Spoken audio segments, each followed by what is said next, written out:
Today we're at one of New Mexico's weirdest spots, where it's both hot and cold all at the same time. The ice caves.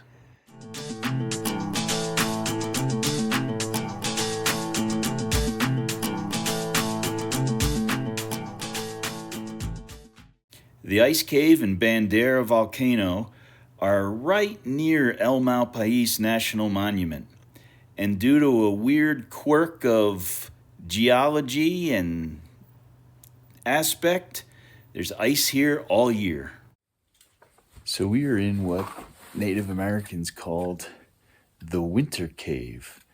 And it has 20 feet of ice in it because it never rises above 31 degrees or 0 Celsius. So that is because of the shape and the type of rock. It's just a perfect cold sink. So this ice is about 20 feet thick, and they have measured that the oldest ice has been here for at least about 3,400 years. The ice is green because of Arctic algae, which is crazy because New Mexico is not the Arctic, nor is it very wet, so it's very rare. There is a ton of moss and algae here because this area stays very moist year-round. So there are 29 volcanoes in this area. The one we're exploring today around the ice cave Bandera erupted about 10,000 years ago and left all the lava that you see around us. So these lava fields are really extensive, interspersed by volcanoes like that one. And if we come around, there's another cinder cone. And the lava just goes on and on. I believe El Malpais means Badlands in Spanish.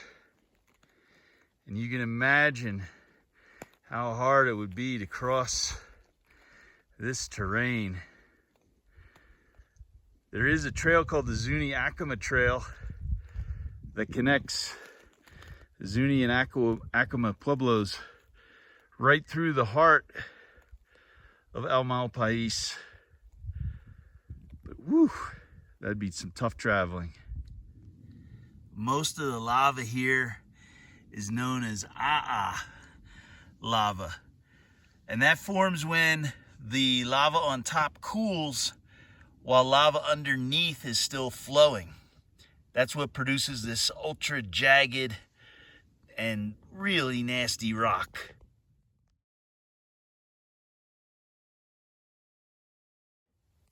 So we've seen a lot of that lava, but these cinder cones are made up of something different. These are cinders, and what's happening is as the pressure builds, the earth swells and it eventually sort of pops at the top, and that lava is sprayed out. And when it's sprayed out and flying through the air, it cools, and as it cools, it hardens into these cinders, and that's what forms these cinder cones. So we are at Bandera Crater. Hopefully using the 360, this is working out a little better because it's difficult to film the scale of this. This massive crater here, and then it blew out looking off in this direction. And this is where all the lava from this particular volcano came from, flowing out down the valley. This crater is really impressive.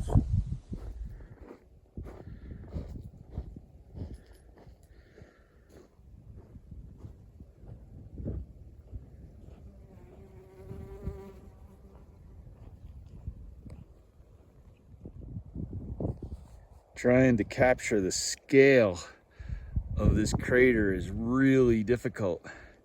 I tried to get Daniel to run down there for me so I'd have some scale, but he was uninterested. Hey Daniel, can you run down the bottom of that crater real quick so I can get some scale? No.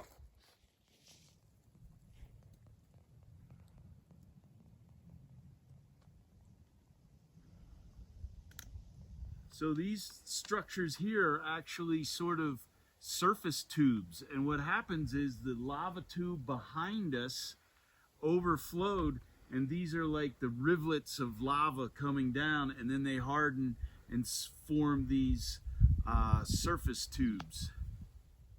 This is a pretty cool spot. You can actually see right through the rock here, but this is what's called a splatter cone. So these volcanic tubes have vents, and if a vent breaks through and gets air behind it, these splatter cones form, and it's like a mini volcano on the top of the flow. Ready?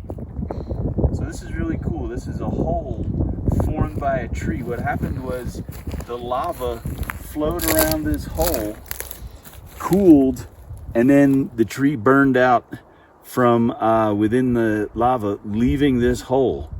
That's a really cool indicator too of what this ecosystem was like 10,000 years ago when this area erupted, because they think that this was either a Douglas fir or a ponderosa pine, which would indicate it was pretty much the same as it is today.